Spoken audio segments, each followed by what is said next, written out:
Dear students, after discussions of lots of topic in the heat conduction, today we are going to discuss the very important topic from this conduction chapter, and it is the heat transfer from extended surfaces.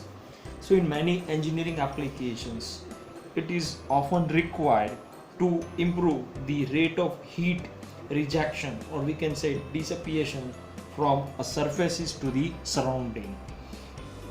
Whenever the available surfaces is found inadequate to transfer the required quantity of heat with available temperature drop and convective heat transfer coefficient, we need to use the extended surfaces, which is called as fin. So let us understand from the formula. Let's say a Q which is equals to HA delta T. So if we have a limitations on the convective heat transfer coefficient, as well as there is a limitations in area, the temperature drop is not affected. The temperature drop cannot be in our hand because it is constant. Let's say the surface temperature is Ts and the ambient temperature, that infinite, remains a constant. So we cannot be able to change, or we cannot able to accommodate the more amount of heat transfer using this kind of surfaces. So in many engineering applications like the cooling of electronics component, the condenser and cooling towers in the thermal power plants, or we can say discuss the dry types of cooling towers or air cooled cylinder of the compressor or IC engines, evaporators and condenser of refrigerations and air conditioning systems, as well as in many of the electrical applications like a transformer, electric motors, we need to require the rejection of heat from available area as well as the available convective heat transfer coefficient.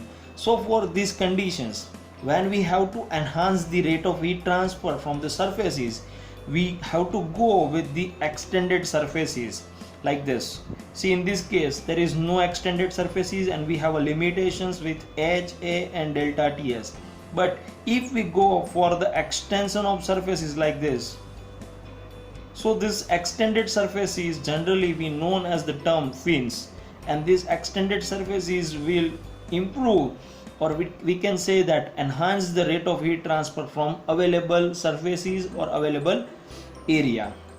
Now we are going in discussion the various types of fin that is available. So this is a first type of fin which has a cross sectional of rectangular, so we can say that it is a straight fin. The second one is a splines type of fins. Third is having some taper on the surfaces, so we can say that it is a tapered fin. This fin is fitted on the annular, that's why it is called as annular fin. And this is a different small types of fins are available, and these all types of fins are called as the pin fins. These are the some of the fins which is having innovative designs and which comes in market for the different purposes in different devices like electronics, electrical motors, or for the components of IC engines or power plant. So this is a basic of the extended surfaces, why it is required, what is the purpose, and different types of fin. So it may be asked in the GTU examinations the question that what are the requirement of fins, how many types of fins are there, and justified why we need to go for the extended surfaces in some of the cases. So this type of question will ask in theory examinations or in the end semester examinations. So you need to prepare this kind of questions from this basics. Now we go for the temperature distributions as well as the analysis how the rate of heat transfer will enhance using these extended surfaces. So let us take very simple fin, and from that we are discussing the different various cases available in our syllabus. So let us first we go with simple geometry, that is a rectangular fin and the heat flow from the rectangular fins. So this is our base. The base is having the temperature, that is T naught.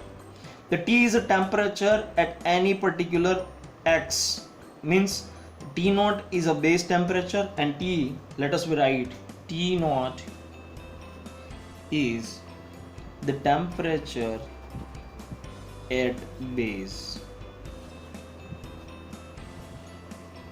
The T is the temperature of surfaces. Then the thermal conductivity of the fin material is K. So we'll write it down. K is the thermal conductivity of fin.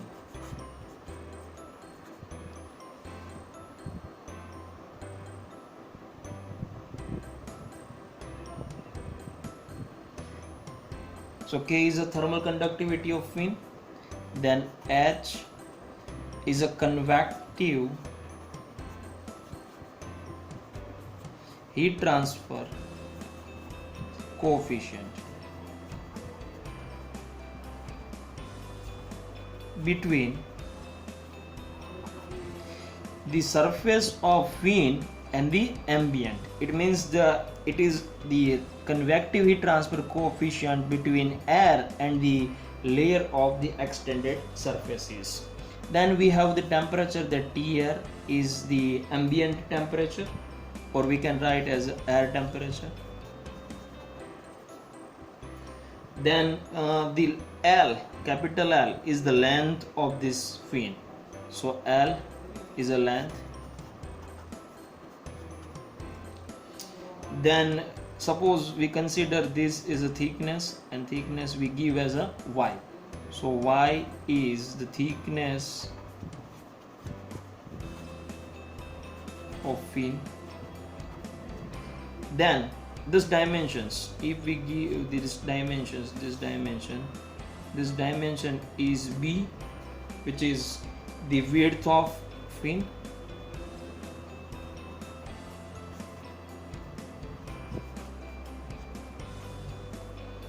So perimeter, if we discuss the P, the perimeter, that is the perimeter of this surfaces. So we can start from this B plus Y, again B and Y. So we write it down, B plus Y plus B plus Y. It becomes 2 times B plus Y, that is a perimeter. Then cross-sectional area, this cross-sectional area, so this cross-sectional area is B into Y.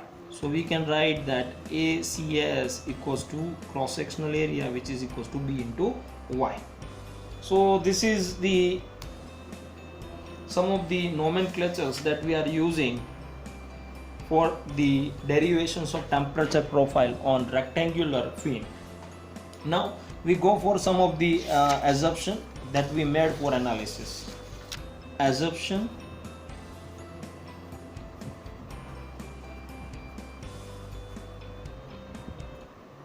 that we made for analysis. So first analysis or first assumption, that steady state heat conduction.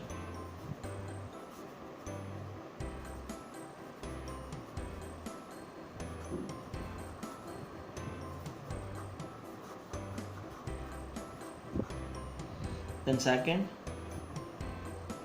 only one dimensional heat transfer.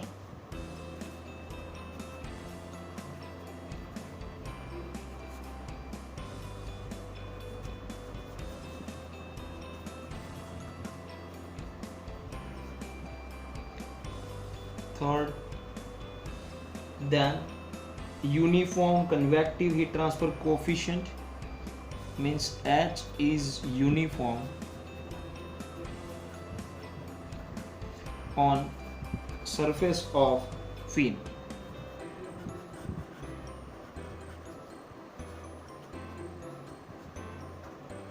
Then fourth one,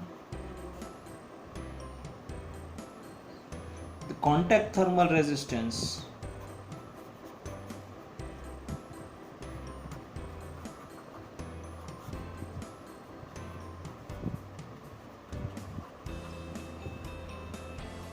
is negligible.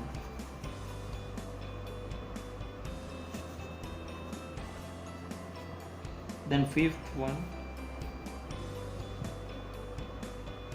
the fin material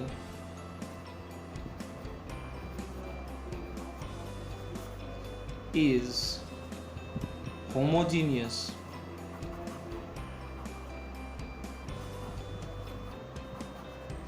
and isotropic.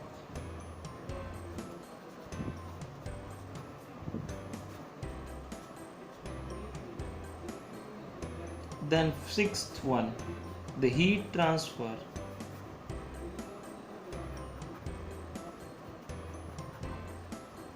by radiation is negligible.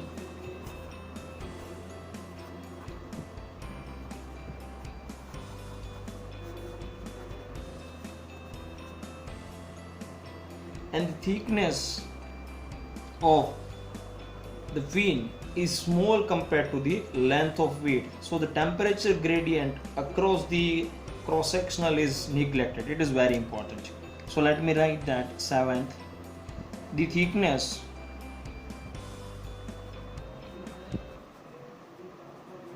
of fin compared to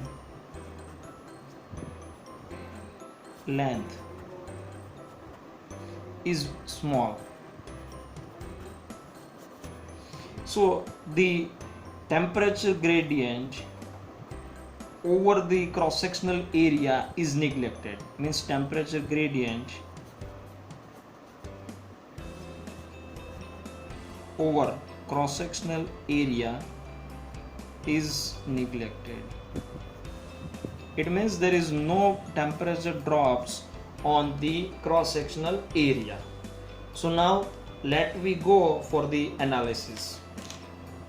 So before going in that analysis, let us we consider some of the volume elements.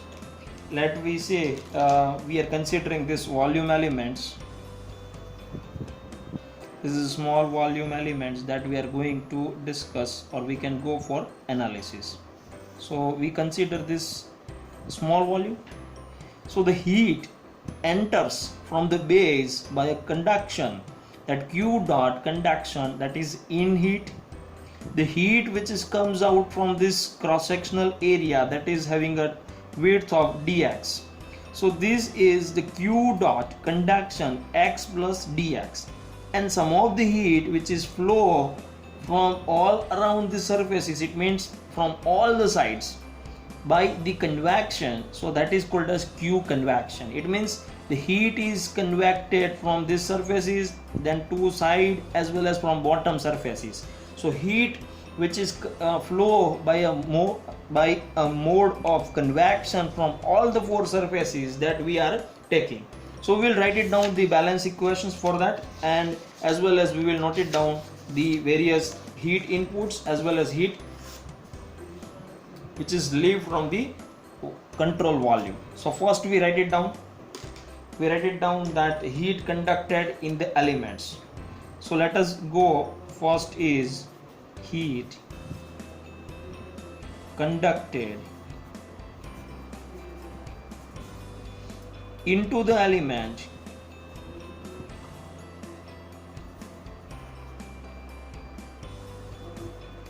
at place X. It means the heat comes from this Q dot conduction X. So let me write it down, the formula for this Q dot X. So according to the Fourier's law, that Q dot X equals to minus K, the cross sectional area that is perpendicular to the directions of heat flow, that is ACS, into temperature gradient in X direction, so dt by dx at particular X. Now similarly we can write the heat leaves from this volume element according to the Fourier's law. So we note it down, the heat conducted out of the element at place X plus dx. So we'll write it down, the q dot x plus dx.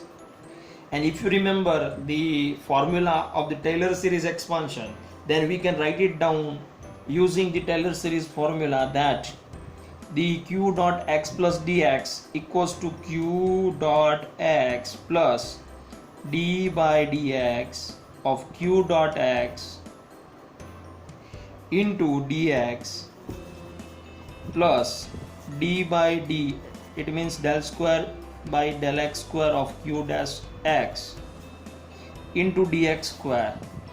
And as we know that dx is very small, it is near to 0, so we neglecting the higher order terms.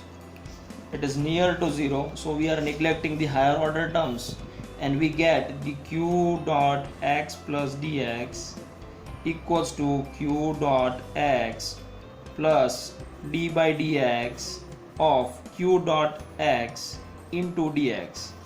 So this is important expressions. Now we go for the convective heat transfer from the fin to the environment. So the heat, see, look at that figure.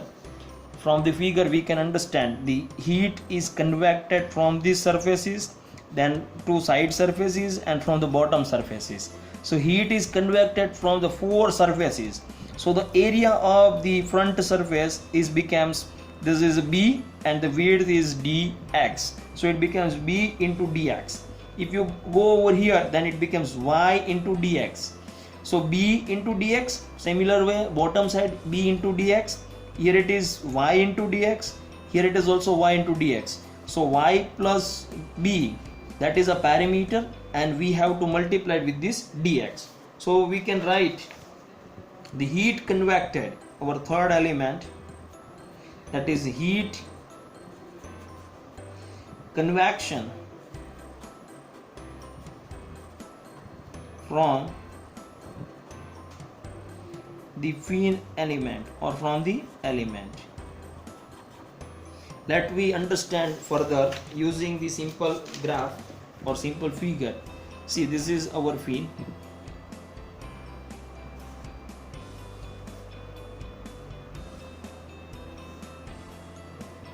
So heat is transferred from all these surfaces. This length is a b, this is a dx, and this is a y. So there are 4 cross-sectional area. It comes into the picture. One similarly bottom, this one, and opposite to that. So finally q convection is becomes the perimeter into dx, that is area, total area, into h, into the temperature. Temperature of surface is T, and temperature of surface is T, and ambient is, so let we take this temperature T and the ambient temperature, it is TA. So we get this expression. Now we applying the energy balance equations for the volume elements. So by now we are going to apply the energy balance equation. So Q dot x, that is in heat, the heat leaves from the volume element is q dot x plus q convection. So we put it down the value from previous discussion. We will write it down, q dot x equals to, and second, the q dot x plus dx, the value of q dot x plus dx is q dash x plus d by dx of q dot x into dx. So we'll put it down, the q dot x plus d by dx of q dot x into dx plus this convective heat transfer is h into p dx into t minus ts. So h, area is p into dx into t minus ta. So these two terms are cancelled out, q dot x. Finally we get this term. So we'll put it down, the q dot so 0 equals to d by dx, value of q dot x, that is minus k acs into dt by dx. So we'll put it down, minus k acs dt by dx. at particular x into dx plus h into p into dx t minus ta. So this thermal conductivity is not vary with respect to x because we are considering the homogeneous and isotropic material. Cross sectional area is also remains constant with respect to x, so we'll take it out common. So this is becomes a minus k ACS, that del by del t it becomes a del square t by del x square at particular x into dx plus h into p dx into t minus ta. If we carried out this term on the opposite side, then finally we get the k ACS del square t by del x square at particular x location into dx equals to h into p dx into t minus ta. So dx is cancel it out, as well as we divide with this ACS. So our equation is becomes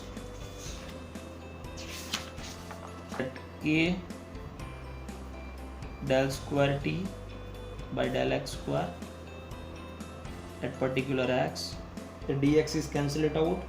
On the opposite side we get h into p divided by ACS, that is cross sectional area, into t minus ta. If we rewrite this equation and divide with the k, then it becomes del square t by del x square at particular x minus hp upon k into ACS into t minus ta equals to 0. Now we are going for further simplifications of this equation. So we use the nomenclatures that theta is indicating the temperature difference, the T minus TA. And if you go for the theta at x, then it becomes a Tx minus Ta. If you go for the theta naught, it becomes a T naught minus Ta. So we'll put it down these equations, and if we do the derivations of this theta, so theta equals to T minus Ta. So d theta by dx is becomes dt by dx, and temperature of ambient is constant, so it becomes 0, so no need to write. If you go for again differentiation, then it becomes a del square theta by del x square, so it becomes del square t by del x square. So if we rewrite these equations, we will put it down the theta value over here and this value over here, and again we consider m, which is equals to under root of this term, that v into h divided by ACS into k. So this term is called as Fien constant. We can say it is Fien constant. So our equation is becomes del square theta by del x square. This is minus m square into theta, which is equals to 0. So this is our general equations of heat transfer or the rate of heat dissipation from the fin to the surrounding. So this is very important equations, and this is a second order differential equations. So using the two different boundary conditions, we can able to solve the Fien equation. So let us go for solving these equations. As you know that second order partial differential equation, there are two types of terms are there. One is called as complementary functions and second is particular integrations. But here we have the 0 on the other sides, means there is no functions of x is present over here. So in the solution part, if you remember that del square x by del y square, we can write as del square y by del x square plus sum of the x term equals to 0, then the solution of y is having two functions, that complementary functions and particular integral. If you go in mathematics, then you get this. But if you have this 0, then there is particular component is not present and you have only the complementary functions. And generally for the second order this kind of terms, you have the general solution of y is c1 into e to the power mx plus c2 into e to the power minus mx. Using this concept of the mathematics, we can able to solve the second order differential equation. So we can write it down, the solution for the theta, and the solution for theta from this equation, that del square theta by del x square minus m square into theta equals to 0. So the solution of theta in the same way of this differential equation of second order, we get the theta equals to c1 into e to the power mx. So here we get the mx plus c2 into e to the power minus mx. So this is our general solutions where c1 and c2 are the constant, and using the two different boundary conditions we can able to solve this equation. So if we put it down the value of theta, then it becomes t minus ta, which is equals to c1 into e to the power mx plus c2 into e to the power minus mx. Using the two different boundary conditions, we can able to solve this equation for temperature distributions on fin. So in this lecture we are only going for this discussion. In the next lecture we have derived, or we can give the solutions of these differential equations for the different cases which is available in our syllabus. So the case which is available in syllabus, that first case is when the fin is very long, it means the case of infinite long fin. In second case we have discussed the tip of fin is insulated, so there is no heat dissipation from the end of the fin. Third case is a short fin. So in next lecture we are going to solve that three cases from this equation. So thank you for watching this video.